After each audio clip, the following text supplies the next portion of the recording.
Welcome to Education Matters, presented by the Public School Forum of North Carolina. I'm your host, Dr. Marianne Wolf. In this special episode, we're diving into how schools are recovering from the devastation of Tropical Storm Helene and the support systems in place for affected families. Joining us are Dr. Maggie Fehrman, Superintendent of Asheville City Schools, and Representative Lindsay Prather from Buncombe County.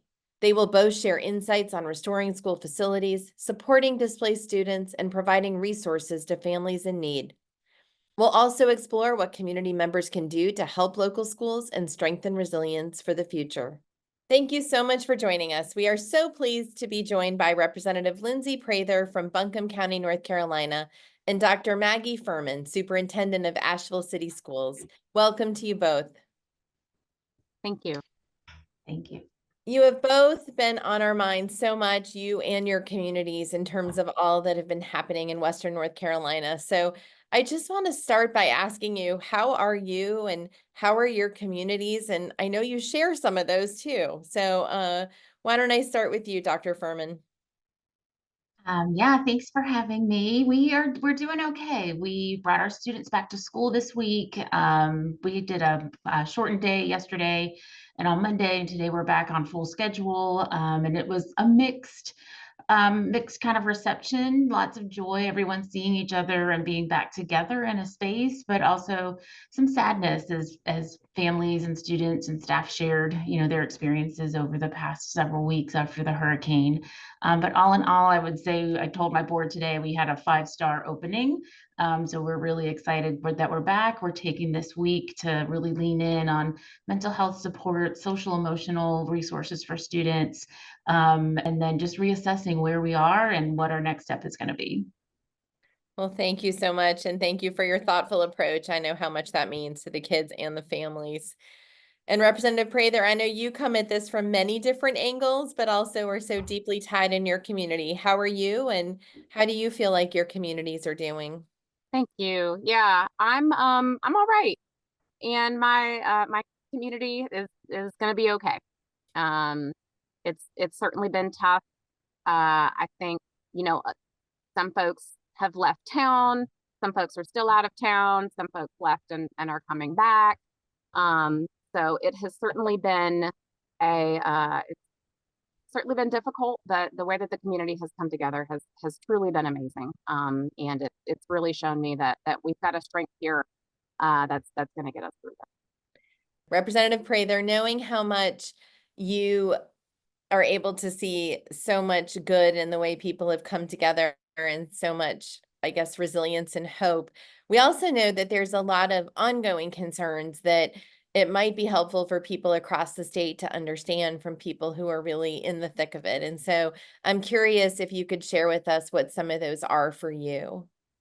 While the people in the community are absolutely taking care of each other, and that's just been absolutely amazing, there's definitely a concern that that people are going to forget about us outside of Western North Carolina.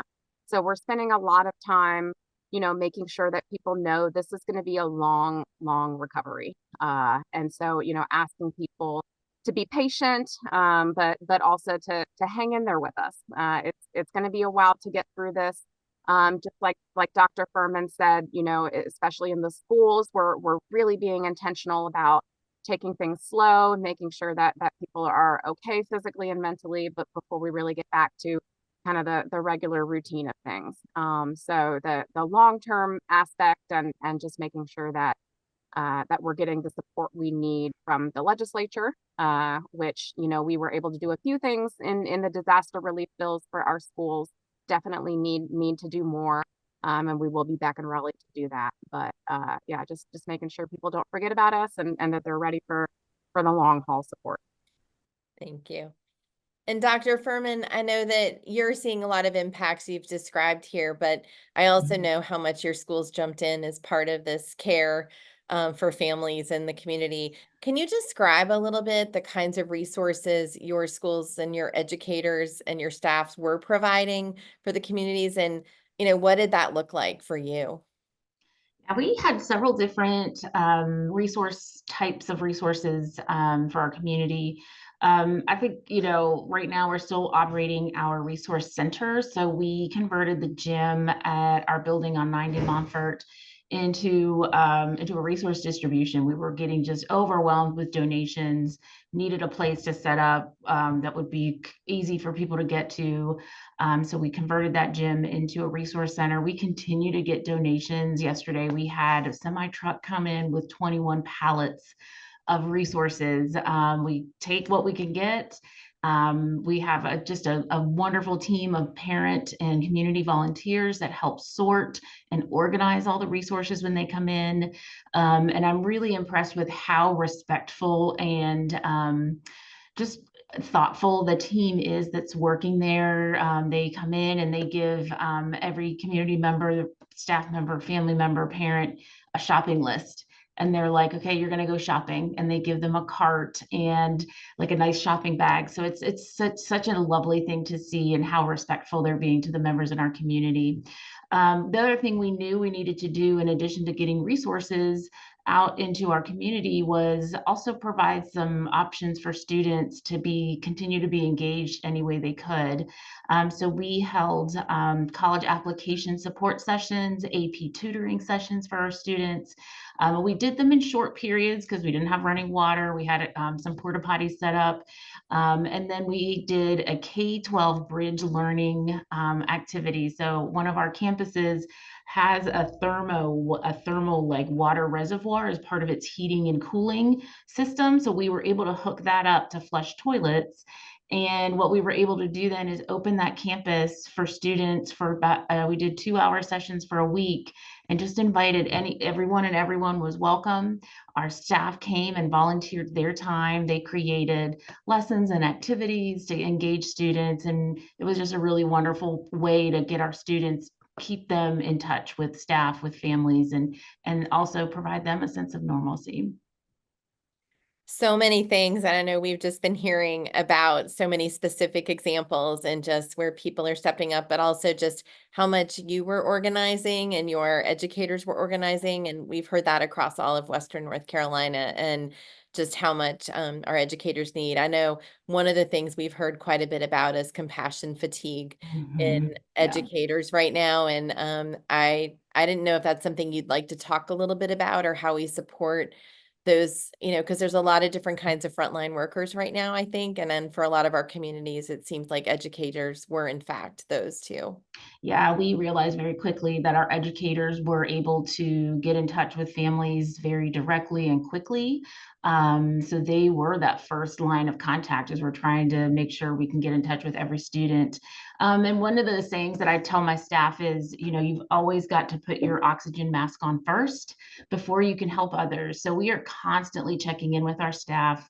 We did some pre-planning days last week for our teachers and really wanted it to be low stress, opportunities for them to engage and just see each other. So we had a cookout on one afternoon, then we had puppy therapy on the next day, and just a whole pack of puppies went to every building, and the staff was able to just really hug on the puppies and love on the puppies. And we just had such resounding positive feedback from that. And then we did a s'mores cookout. So there were just lots of things we were doing to care for our staff. And then this week, as we're moving into the students, we're doing a tap in, tap out. So if a teacher needs a break, if they're feeling overwhelmed, they can just email or contact their administrator and tap out for 10 or 15 minutes. Also, we know that several of our staff have damage to their homes. So we're letting them know whatever you need. If you need to take a phone call from your insurance company, just keep us posted so that we can help support our staff as they navigate life while they're trying to work as well. Thank you so much. We'll continue this conversation after the break.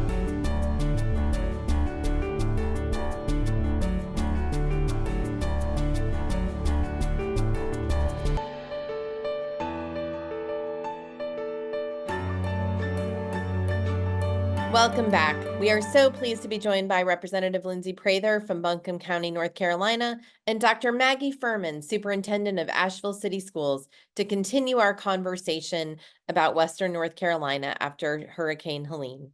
And Representative Prather, you mentioned before what the General Assembly has done to support your community.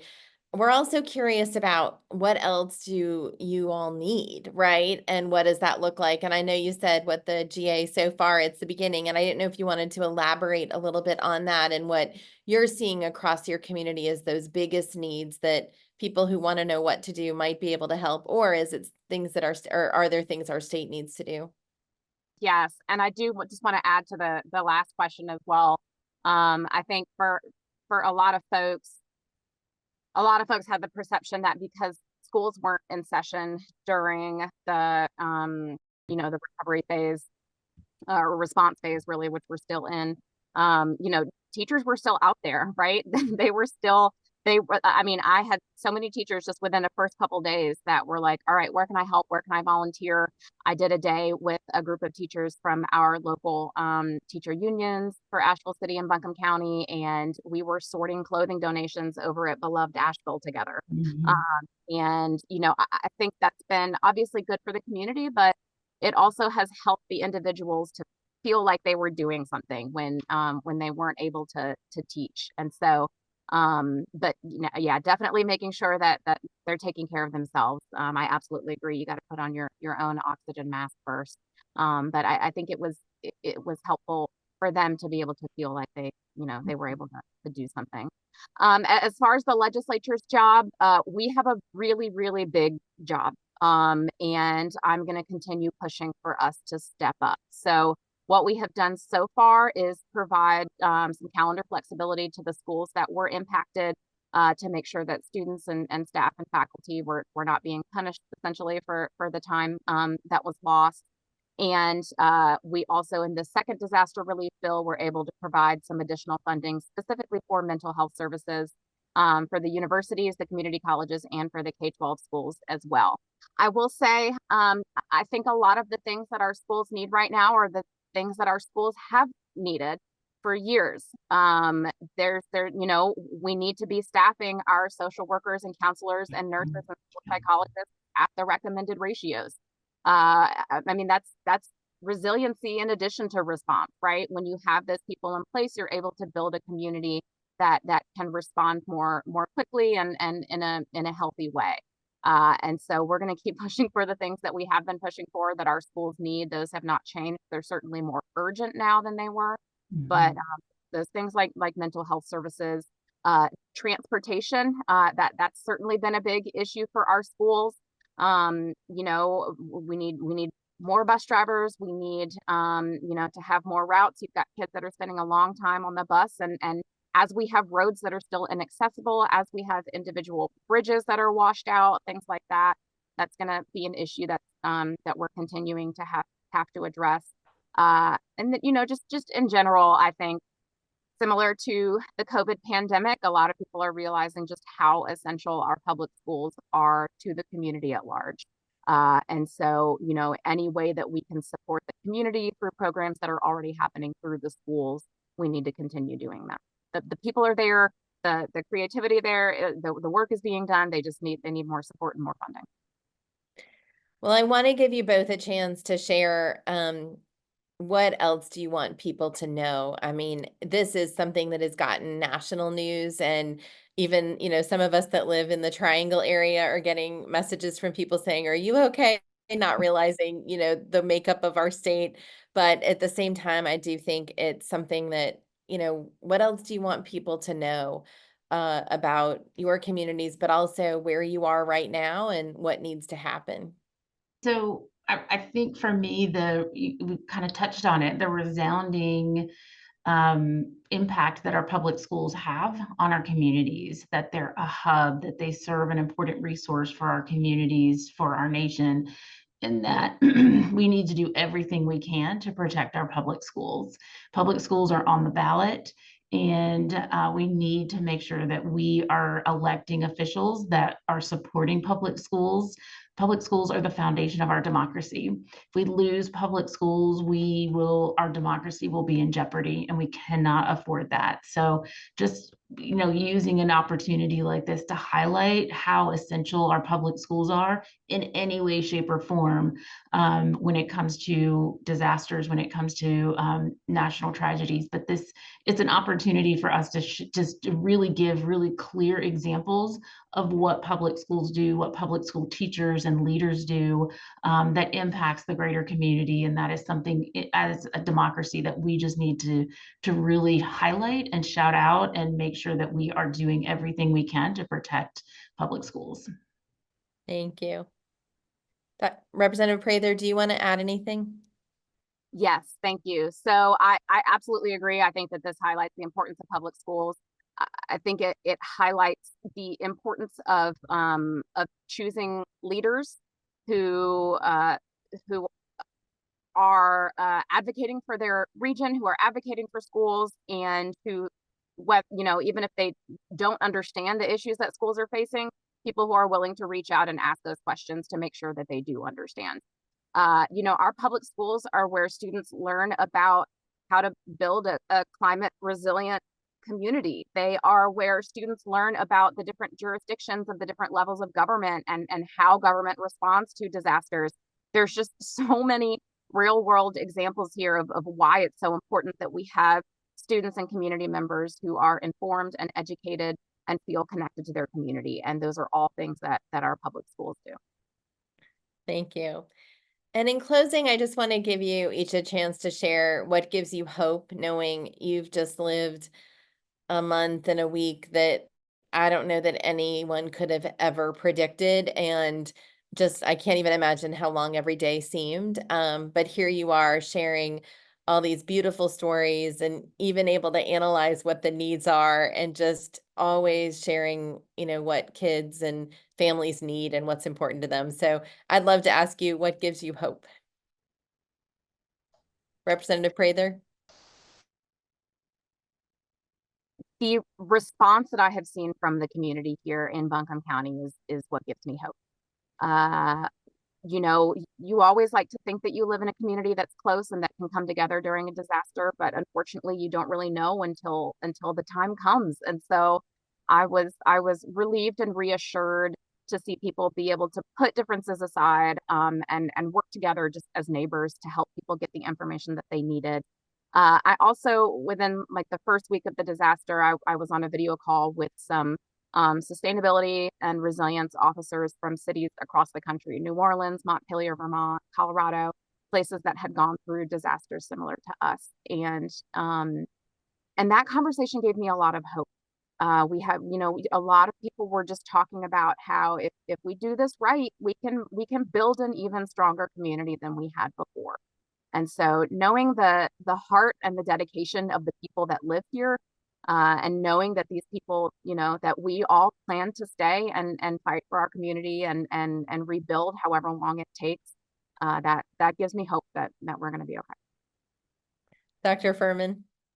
Same, so many of the things that Representative Prather said. A moment of really hope and inspiration came during our Bridge Learning. We invited high school students to also attend Bridge Learning, but to serve as mentors and be part of the teaching staff. And so we had about 35 high school students that came and served in that role, and watching high school students walk kindergarten kids out to the cars, holding their hands, giving, younger students piggyback rides, and just stepping up. And in that way, it made me so hopeful for future generations ahead of us, just seeing that love and compassion and caring.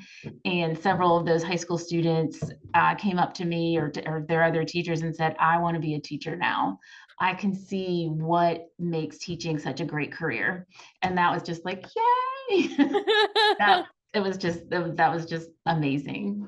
Wow. Well, thank you both for all you're doing. We are so grateful to have leaders like you in the places that you are. I'm sorry you've had to be the leaders that you've had to be recently, but we are so blessed that you were there to support the schools and families and children. And just know we won't forget about you. So when you're ready to come back and tell people as you identify next layers of needs and other pieces, please let us know, because I think there's a lot of folks out there who realize this is not a short-term need. This is really long-term, but it's helpful to hear you say it today, and we'll continue the conversation. Thank you so much. After the break, this week's final word.